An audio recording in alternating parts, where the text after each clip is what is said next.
نبی پاک کے زمانے میں ایک واقعہ گزرا، میں آخری بات کروں اور بات کو ختم کروں۔ بڑا مشہور واقعہ گزرا۔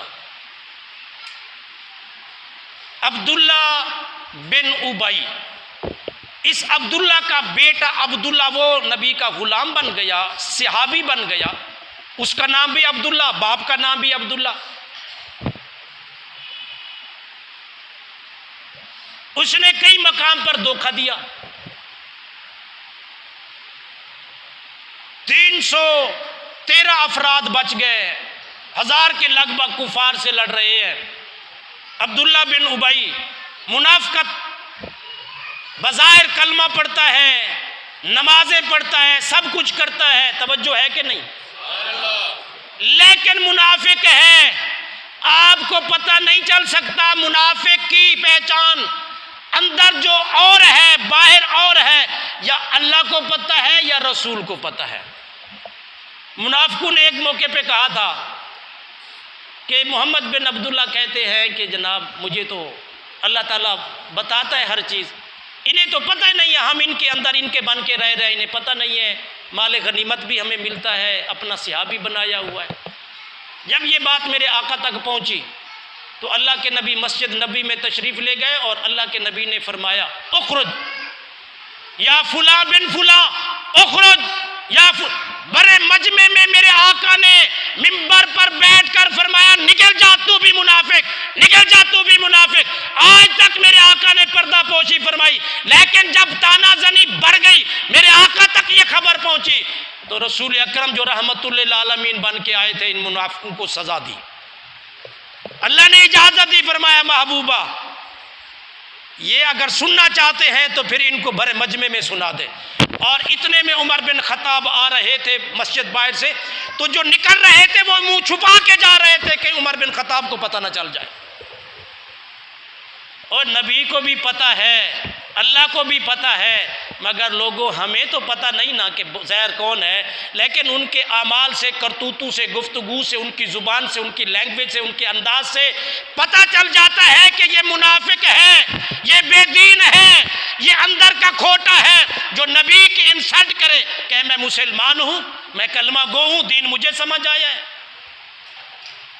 اور مرزے کو سننے والوں، اس مرزے کی گفتگو پر ذرا غور کرنا، یہ کتنا بے باک گستاخی کرتا ہے صحابہ کی، اہل بیت کی، اور نبی اکرم کے بارے میں اتنے گھٹیا قسم کے جملے بولتا ہے جیسے عام لوگوں سے گفتگو ہوتی ہے۔ لیکن رب کو یہ بات گوارا نہیں ہے۔ یہ مرزا انجینئر ہے، عالم نہیں ہے، بس اتنی بات سمجھ لینا۔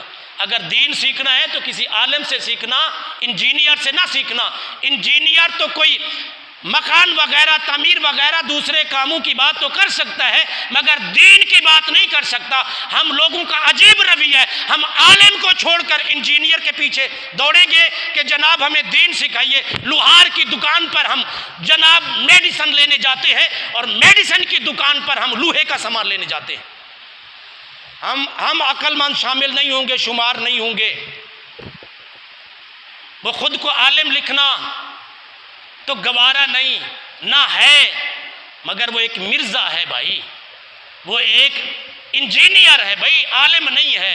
مطالعہ کرنے سے، وہ تو استاد جس کا نہ ہو تو بھائی وہ کہتا ہے میرا کسی سے کوئی تعلق نہیں ہے، نہ میں سنی، نہ دیوبندی، نہ شیعہ، نہ کوئی اور، میں مسلمان ہوں۔ لیکن وہ بھی مسلمان تھے جو کہہ رہے تھے۔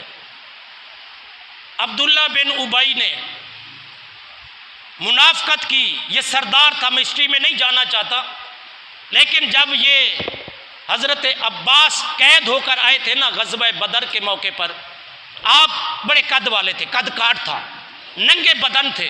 میرے آقا نے نگاہ اٹھائی تو اس میں عبداللہ بن ابی لمبے قد والا، دراز والا کھڑا تھا، تو ان کا کرتا حضرت عباس کو آیا۔ اس وقت یہ کلمہ نہیں پڑھا تھا حضرت عباس نے، میرے آقا کے چچا ہیں۔ وقت گزرتا رہا، جب یہ اس دنیا سے گیا، ان کا بیٹا عبداللہ آیا جو نبی کا صحابی تھا، عرض کہ حضور میرا باپ فوت ہو گیا ہے، آپ ان کی نماز جنازہ پڑھیں۔ اور سرکار نے اپنے صحابی کی دلجوئی کے لیے اٹھ کھڑے ہوئے اور سرکار ان کا جنازہ پڑھایا، اور سرکار نے اپنا کرتا اس کے کفن کے لیے عطا فرمایا۔ جب تقاضا کیا گیا تو سرکار نے اپنا کرتا ہی عطا فرمایا، وہ بدلہ بھی چکایا۔ اور ذہن رکھنا، میں ایک چھوٹی سی بات کر رہا ہوں، نکتے کی بات ہے، اگر کوئی بے ادب اور گستاخ کہے کہ مولانا نبی کا کرتا تو نہ بخشوا سکا، جنازہ بھی نہ بخشوا سکا، تو نبی تو کچھ نہیں کر سکتا، لیکن سنو، میرے آقا کا کرتا، میرے آقا رحمت للعالمین ہے، جو نیکی کرو گے میرے آقا کو اس کا ثواب تو ملا نا، جو کرتا پہنایا اس کا ثواب بھی ملا۔ اور ہوا کیا کہ یہ قبیلہ خزرج سے تھا، تو ان کے قبیلے کے جملہ افراد اس شفیقانہ رویے کو دیکھ کر 1000 کافر مسلمان ہو گیا۔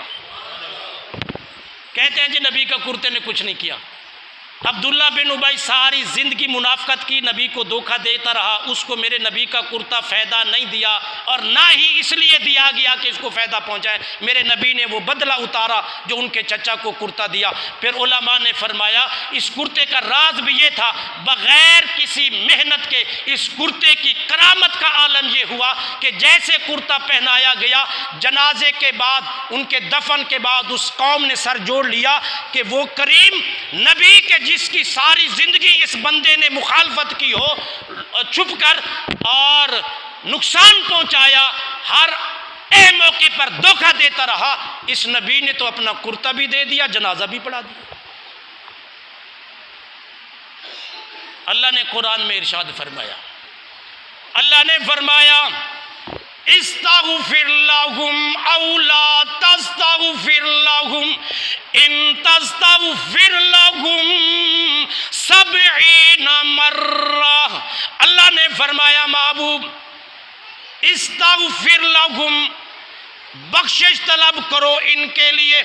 علماء نے فرمایا ان شیطا کا یہ لفظ پوشیدہ ہے، اس سے پہلے اللہ نے فرمایا اگر محبوب چاہے تم ان کے لیے استغفار کرو، بخشش طلب کرو، دعا مانگو، او لا تستغفر لهم، یا ان کے لیے بخشش طلب نہ کرو، اگر ان کے لیے 70 بار بھی بخشش طلب کرو گے رب ان کو نہیں بخشش فرمائے گا، ان کی بخشش نہیں فرمائے گا۔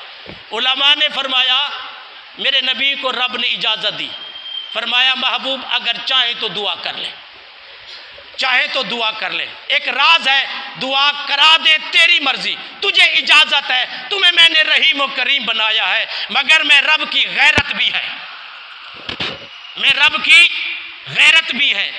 اللہ نے فرمایا محبوب اجازت ہے تمہیں، دعا استغفار کرو یا نہ کرو، میں ان کو نہیں بخشوں گا۔ اللہ نے فرمایا لن یغفر اللہ لہم، اللہ نے فرمایا میں ان کو نہیں بخشوں گا، بخشش نہیں فرماؤں گا۔ مولا وجہ کیا ہے؟ فرمایا ذالک بانہم کفروا باللہ ورسولہ واللہ لا یہدی القوم الفاسقین۔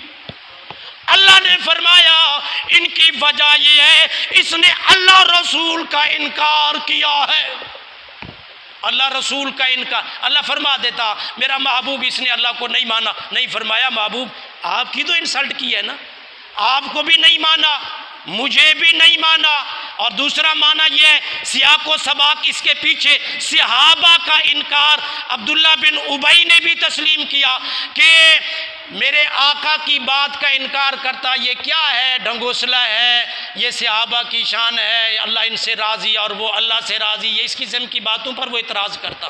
اور آج بھی عبداللہ بن ابی کی اولاد صحابہ کرام کے جنتی ہونے پر اعتراض کرتے ہیں۔ تو اللہ نے فرمایا محبوب میری اور آپ کی بات کو یہ تسلیم نہیں کرتے، اس لیے